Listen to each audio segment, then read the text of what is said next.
네, 안녕하십니까. 이재필입니다. 자, 뭐 시장이 어제는 좀 위에서 그냥 힘없이 그냥 이렇게 흘러내리는 모습이 나왔죠.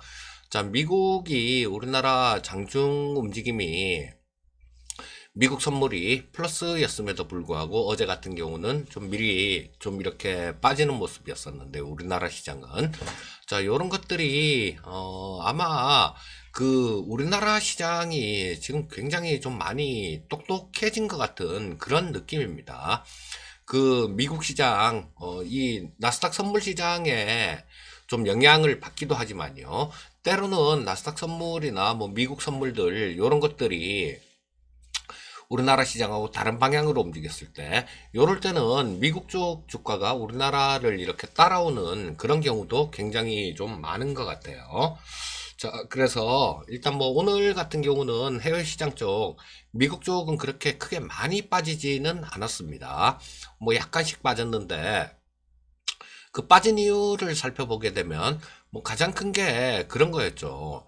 스티븐 무누신, 미국 재무장관이 대선 전까지는 이 부양책에 대한 부양책 타결이 좀 어려울 것 같다라는 그런 얘기를 하면서 좀 밀린 모습이었고요. 그 다음에 코로나 확진자 수가 굉장히 좀 많이 늘어나고 있죠. 우리나라나 미국이나 마찬가지로 이 북반구 쪽이 좀 있으면 이제 가을이잖아요. 뭐 날씨가 제법 쌀쌀해졌는데 좀 겨울철로 접어들면서 또다시 확진자가 늘어날 것이다라는, 그리고 또 미국 쪽에서도 늘어나고 있고요. 자, 그런 모습들이 시장에 전체적으로 좀 부담감을 준 그런 모습이었습니다. 자, 일단 뭐 전체적으로 뉴스들을 간략하게 조금 짚어보면요. 일단 문우신이 그런 얘기를 했지만 민주당하고 공화당은 지금 뭐 협상을 이렇게 지속 중입니다. 뭐 어제도 협상을 했었는데, 자, 협상 중이라는 거, 요런 부분들이 미국 시장을 좀 낙폭을 좀 제한하는 그런 요인으로 작용했고요. 자, IMF 쪽에서는 전 세계 공공부채가 사상 최대치다. 그렇지만 더 써야 된다. 이런 얘기를 했어요. 자, 뭐 그런 얘기죠. 뭐 이거 돈 막 쓰다 보면 지금 우리나라 기재부 쪽에서도 마찬가지로 그런 논리인 것 같아요. 돈을 막 쓰고 그러면 거둘 것도 좀 많이 걷어야 이렇게 좀 재정적으로 부담감이 그렇게 많지가 않을 거다라는 그런 측면에서 뭐 대주주 양도세 뭐 이런 것도 밀어붙이고 있는 그런 모습인데요. 이 증세 효과는 그렇게 없을 겁니다. 자, 하지만 또 조금 크게 생각을 해보면요. 뭐 그런 측면도 있긴 있을 거예요. 자, 지금 당장은 괴롭지만 나중에 뭐 이거 올해가 지나고 나면 대주주 양도세 뭐 이런 부분들 같은 경우도 시장에 전부 다 좀 이렇게 반영이 돼 버린 상태가 되겠죠. 내년부터는 뭐 이런 부분들이 그렇게 작용을 하질 않을 거예요. 하지만 이거를 변동성이라는 거, 이거 자체를 개인 투자자들이 견디기가 굉장히 힘듭니다. 그래서 좀 기재부 쪽에서는 좀 이런 부분에 대해서는 좀 목소리를 좀 들어줬으면 싶습니다. 뭐 그런 광고가 있죠. 애들, 아프리카 애들 물 뭐 이렇게 보급하는데 지원을 해달라, 후원을 해달라는 그런 공익 광고가 있는데요. 그 광고에서 이 물이 내 아이를 아프게 할 걸 알지만 그래도 아이는 그 물을 먹지는 않으면 살아갈 수가 없다라는 그런 내용의 얘기를 하는 그런 문구가 있죠. 자, 그런 얘기를 하는데 마찬가지예요. 자, IMF 쪽에서 전 세계 공공부채가 사상 최대치다. 그래도 더 써야 된다라는 뭐 그런 게 그런 광고에서 나온 얘기하고 일맥상통하는 것 같습니다. 자, 이게 공공부채가 나중에 이 부메랑이 돼서 돌아올 걸 알아요. 알지만 지금 당장 쓰지 않으면 뭐 살아갈 수가 없으니까 그래서 써야 된다라는 거죠. 자, 이런 부분들 같은 경우는 우리나라 그 정책 당국자들 같은 경우도 조금 생각을 좀 해줬으면 하는 그런 마음이 좀 강하게 드네요. 자, 그리고 피치 쪽에서 미국 대선 결과가 혼란 시에는 이 신용등급, 미국 신용등급에 부정적인 영향을 받을 것이다라는 뭐 이런 얘기를 했고요. 자, WHO 쪽에서는 확진자가 지금 증가되고 있다. 곧 사망자 증가로 이어질 것이다. 이런 얘기를 했습니다. 자, 그런 가운데서 러시아 쪽에서는 두 번째 코로나 백신을 승인을 했다라는 그런 얘기를 하죠. 물론 이것도 역시 3상은 진행되지 않았습니다. 자, 어제 존슨앤존슨 같은 경우도 임상 실험을 중단을 했는데요. 자, 이것도 그 한 명이 약간 좀 알 수 없는 그런 질병이 나왔다라는 거예요. 3상에서 나온 겁니다. 자, 그렇다면 이 3상을 거치지 않은 이 러시아 백신 같은 경우는 과연 믿을 수 있겠는가 하는 그런 의문은 듭니다. 자, 그리고 어제 클라리다 연준 부의장이죠. 뭐 이분이 팬데믹 이전 수준을 회복하려면 1년 이상 걸릴 것이다라는 그런 얘기를 했고요. 자, 우리 홍남기 기재부 장관 겸 경제부총리죠. 이분 같은 경우는 소부장 쪽 기술 수준을 선진국 대비해서 85%대 이상으로 높일 것이다라는 그런 얘기를 했습니다. 자, 뉴스들 간략하게 좀 짚어봤고요. 해외 증시 움직임 한번 짚어보도록 하겠습니다. 자, 보시면 대체로 조금 안 좋았어요. 우리나라 시장 같은 경우가 다른 해외 시장보다 낙폭이 상당히 좀 큰 모습이었죠. 중국이 0.5% 정도 빠졌고, 미국 같은 경우도 보시면 뭐 다우가 0.58% 정도, S&P 500이 0.66%, 나스닥이 0.8% 정도 올랐고, 필라델피아 반도체 지수가 0.53% 정도 하락 마감했는데요. 우리나라 시장 같은 경우는 코스피가 0.94% 정도 하락했고, 코스닥이 1.2% 정도 하락했습니다. 자, 여기서도 나오는 거예요. 자, 다른 나라 시장보다 우리나라 시장이 낙폭이 컸다. 그렇다면 우리나라 내부적인 요인이 잘못됐다라는 그런 거죠. 뭐겠습니까? 저는 그게 대주주 양도세 관련되는 그런 영향이다라고 봅니다. 그리고 또, 이 삼성전자가 어제는 안 빠졌어요. 삼성전자는 안 빠졌고, 이 코스피 시장보다 코스닥 시장의 낙폭이 컸고, 자, 이 얘기는 뭔 얘기일까요? 자, 대형주들, 시가총액 상위 종목들, 삼성전자가 그대로 있는데, 지수가 뭐 1% 가까이 빠지고 1% 이상 빠졌다라는 거, 이거는 중소형주 쪽에서는 폭탄을 맞았다라는 얘기입니다. 자, 근데, 그 이유가, 그쵸, 이 뭐, 시가총액이 큰 종목들 같은 경우는 받아둘 사람이라도 있어요. 하지만, 이런 중소형주 쪽 같은 경우는 매물이 나오면 그동안 이 개인 투자자들이 열심히 받아갖고 시장을 부양을 했는데요. 연말에 대주주 양도세 이게 두려운 거예요. 이게 무섭기 때문에 매수를 좀 주저하고 있다라는 그런 얘기로 해석할 수 있겠죠. 자, 그래서 뭐 계속 반복되는 얘기인데 이 얘기는 꼭 좀 빨리 결론을 내려줘야 됩니다. 자, 여러분들 주가 막 빠지고 막 굉장히 어려워지면요. 기재부 쪽에서 또는 금융위원회에서 은성수 위원장도 어제 얘기했는데 그렇게 밀어붙일 수 있을까요? 못 밀어붙입니다. 이거 시장 막 흔들리면 지금 시장이 좀 견딜만 하고 견딜 수 있으니까 이분들도 그냥 해야 돼 이렇게 얘기를 하는 거지. 만약에 시장이 좀 흔들리면 이분들 같은 경우도 물러날 수밖에 없을 거예요. 자, 왜 그런 어려운 일을 만들고 난 다음에 꼭 그렇게 사후약방문식으로 그렇게 하려는지 모르겠습니다. 전에 말씀을 드렸었죠. 제가 편작이라는 그 의사 얘기를 해드렸는데요. 편작의 큰형 같은 경우는 그냥 이렇게 사람들 안색이나 가벼운 병증만 보고 중증으로 이렇게 위험하기 전으로 아예 병이 그쪽으로 가지는 않도록 그렇게 처방을 냈기 때문에 뭐 이 편작의 큰형 같은 경우는 굉장히 명의임에도 불구하고 이름이 알려지지 않았다라고 말씀을 드렸고요.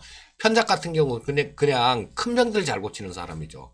가벼운 병증에서 다 발전이 돼서 크게 아프고 난 다음에 그때서야 고쳤던 겁니다. 그래서 그분이 편작이 상당한 명의로 알려져 있는데요. 자, 누가 더 훌륭한 의사겠습니까?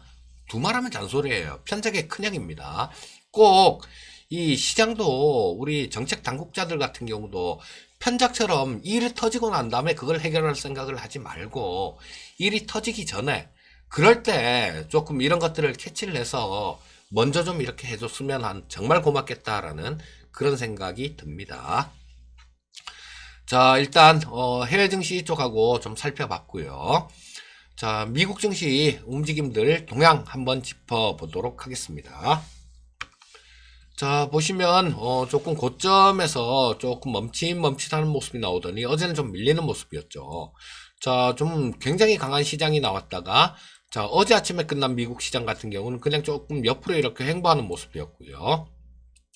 오늘 아침에 끝난 미국 시장 같은 경우는 장 초반에는 조금 플러스권이었어요. 플러스권이었지만 이렇게 좀 많이 밀리는 그런 모습들이 나왔습니다. 자, 요거는 아까 말씀드렸던 부양책에 대한 기대감, 뭐 요런 게 조금 줄어든 스티븐 무누신 미국 재무장관의 발언 때문이었죠. 자, 뭐 그거하고 그다음 코로나 확진자 수가 많이 늘어나는 뭐 그런 부분들 때문에 시장이 하락 압력을 받은 거다. 뭐 요렇게 보시면 되겠고요. 자, 일본 한번 보겠습니다. 자, 일본 같은 경우를 보면 뭐 그렇게 좀 이게 왜 이렇게 빠질까? 이렇게 생각은 해서는 안 되는 그런 모습이죠. 자, 보시게 되면 여기서 자, 전고점 근처였어요. 전고점 근처에서 지금 조금 조정을 받고 있는 모습인데요. 자, 아직까지는 뭐 그렇게 우려할 만한 그런 분위기다. 뭐 이렇게 볼 수는 없어요.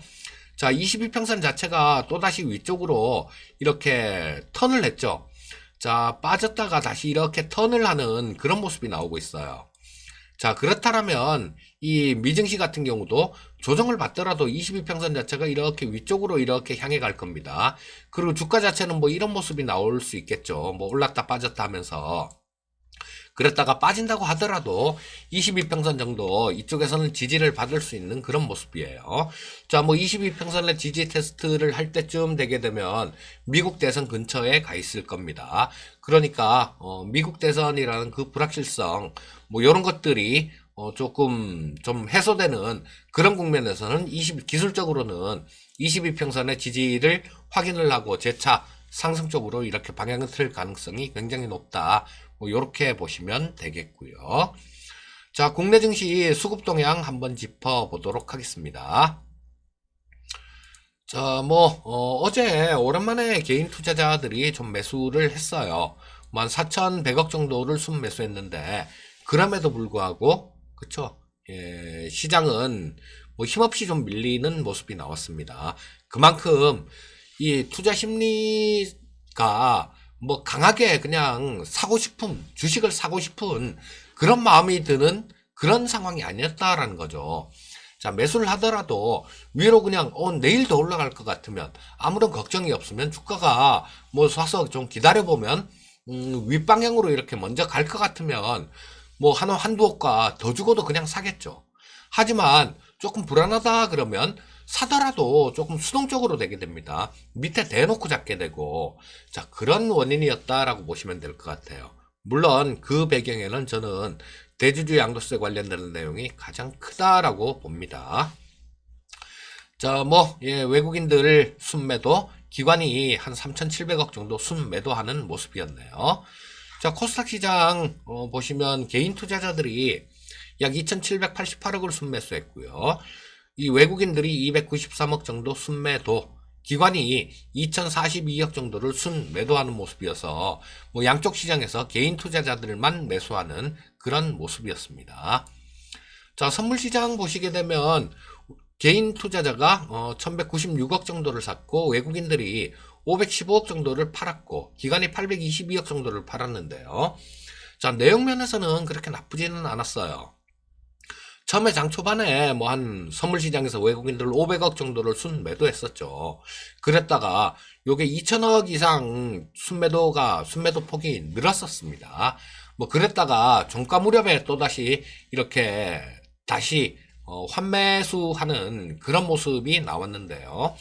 자, 요런 부분들 같은 경우는 외국인들 같은 경우는 뭐 어느 한 방향으로 일방적으로 이렇게 쭉 갈 거다라고 그렇게 생각하지는 않는 것 같아요. 그 수급은 옵션 시장에서도 그대로 나오게 됩니다. 자, 보시면 콜옵션 쪽 보시면요.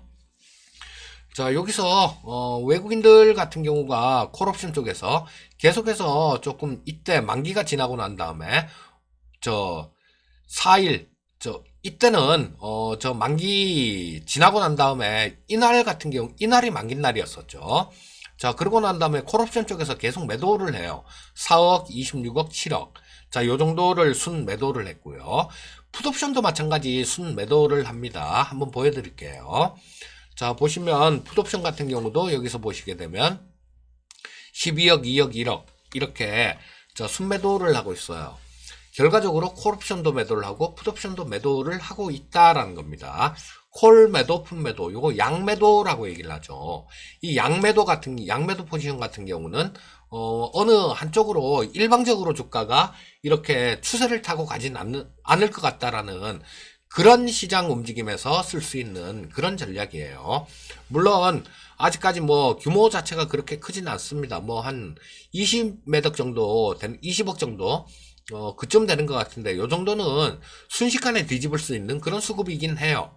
자, 하지만 일단 뭐 어제까지 수급은 요런 움직임이었다라는 거 뭐 그거 조금 참고를 하시면 되겠습니다. 자, 다음은 일단 우리나라 시장 코스피 시장 10분봉을 보면서 한번 전체적으로 어제 흐름 한번 짚어보도록 하겠습니다. 자, 보시면 좀 실망스러운 그런 모습이었죠.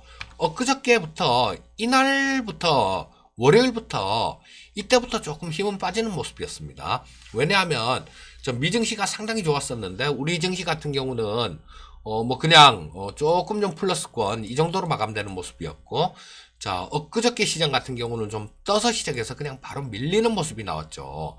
그래서 뭐 종가 무렵에는 큰 변화는 없긴 했지만요. 여타 해외 증시들 요런 것들을 비교해서 봤을 때는 상당히 약한 모습이 나왔습니다. 어제 같은 경우도 그런 모습이 그대로 나왔어요. 자, 뭐 보합권 정도에서 출발을 해서 한번 쭉 밀렸다가 다시 5장에 조금 반등 시도도 하긴 했었죠. 자, 요거는 미국 나스닥 선물 시장이 조금 플러스에 와 있으니까 오늘 저녁에 미국장은 괜찮을 것 같은데 라는 그런 수급이 좀 유입된 거예요. 그랬다가 5장 들어서 다시 이렇게 밀리는 모습으로 마감된 하루였습니다. 자, 뭐, 예, 코스피 시장 10분봉을 좀 봤고요. 1봉을 한번 보도록 하겠습니다. 자, 어제 22평선 자체를 좀 지켜줬어요. 제가 그런 말씀을 드렸었죠. 이쪽 어디에서 뭐 돌파는 가능할 것 같습니다. 라는 말씀을 드렸는데, 자, 돌파는 했죠. 돌파하고 난 다음에, 이제 22평선 요걸 지지받는 그런 움직임이 나오면, 좀 시장이 상당히 좀 강한 탄력을 받을 수도 있을 것 같습니다. 라는 말씀을 드렸는데요. 아직까지는 깨지는 않았어요. 아직까지는 깨지는 않고 22평선 자체가 거의 근처까지 왔죠. 근데 이 22평선 자체가 조금 이렇게 아래 방향으로 이렇게 가는 그런 모습이 나오고 있죠. 자, 이 얘기는 어제 말씀을 좀 드렸던 것 같은데, 자, 아래로 향하고 있는 이평선 같은 경우는 지지에 대한 신뢰도가 그렇게 많이 크지는 않습니다. 자, 그래서 일단 뭐 이거를 지켜주면 되게 좋을 것 같아요. 22평선 자체는 조금 지켜주면 좋을 것 같은데, 자, 뭐 그렇지, 이게 신뢰도는 그렇게 높지는 않은 그런 지표다라고 보실 수 있을 거고요. 자, 그러면 시장에 대해서 좀 걱정을 해야 되느냐? 그건 또 아닌 것 같습니다. 아까 말씀드렸던 외국인들 수급들 뭐 이런 것들도 봤고, 미국 나스닥 시장 우리 좀 보면서 움직임 나스닥 시장 일봉을 보면서 또 움직임을 조금 미리 예상을 해드렸었는데요. 자, 그런 부분들을 감안을 한다라면 이 22평선을 좀 깬다고 하더라도요. 그 밑에 올라오고 있는 이 62평선이 있죠. 이 62평선 같은 경우는 지지선 역할을 할 수 있을 것 같아요. 자, 그렇다면 뭐 깬다고 하더라도 뭐 많이 이 시장 큰일 났네 뭐 이렇게 생각은 안 하셔도 될 것 같고요. 다만 이 62평선을 좀 이렇게 지지받는 과정에서 지지받고 난 다음에 여기서 이 61평선 자체에서 뭐 이까지 빠지더라도 일단 걱정은 없다라는 말씀을 드렸습니다. 자, 이 지지받는 모습이 그냥 지지받고 그냥 V자 형태로 좀 강하게 이렇게 튀어 올라와 줘야 돼요. 자, 이 이평선이 이렇게 지지를 받고 있는, 지지를 받는 모습이 나오더라도 강하게 튀는 그런 모습이 안 나오고 뭐 옆으로 이렇게 횡보를 한다거나 그렇게 되면 시장이 좀 피곤해질 수 있습니다. 자, 그래서 요런 부분들은 시장 움직이는 모습들 좀 봐가면서 좀 판단을 하시면 될 거고요. 제가 뭐 계속 아침 시황 방송을 해 드리니까 뭐 요런 부분들이 조금 포착이 되면 또 말씀드리기로 하고요. 자, 뭐 잘 봐야 되는 부분들 아시죠? 시장이 외국인들 선물 매매 동향에 따라서 굉장히 많이 출렁출렁거리는 그런 모습이 나옵니다. 자, 오늘도 선물 시장에서 외국인들 수급 좀 잘 좀 짚어 보시고요. 그 다음에 저 미국 쪽 뭐 미국 시장 선물들 뭐 이런 것들 좀 짚어 보시면 되겠습니다. 자, 미국 시장이 옵션 쪽이 옵션 만기가 내일 저녁이 옵션 만기입니다. 그래서 뭐 이 지금 제가 보기에는 뭐 태평양 건너 미국 시장을 조금 본다라는 게 수급도 모르는 상태에서 예상한다는 게 조금 우습긴 하지만요. 일단 뭐 미국 시장 같은 경우도 뭐 이 만기 전까지 그렇게 크게 폭락을 한다거나 그런 부분들은 조금 나오지 않을 가능성이 많아 보입니다. 뭐냐 하면 뭐 예를 들어서 만약에 오늘 저녁에 만약에 낙폭이 크면 내일 정도의 회복을 할 거고요. 자, 이런 모습이 아닐까 싶은 생각이 들어요. 자, 뭐 일단 미국 시장 옵션 얘기는 그냥 그럴 수 있겠구나라고 뭐 그 정도만 생각하시면 될 것 같고, 오늘도 수급 동향 잘 살펴보시고요. 뭐 그렇게 대응하시면 특별하게 무리는 없으실 듯 싶습니다. 자, 오늘도 성공 투자하시고요. 저는 내일 또 뵙도록 하겠습니다. 감사합니다.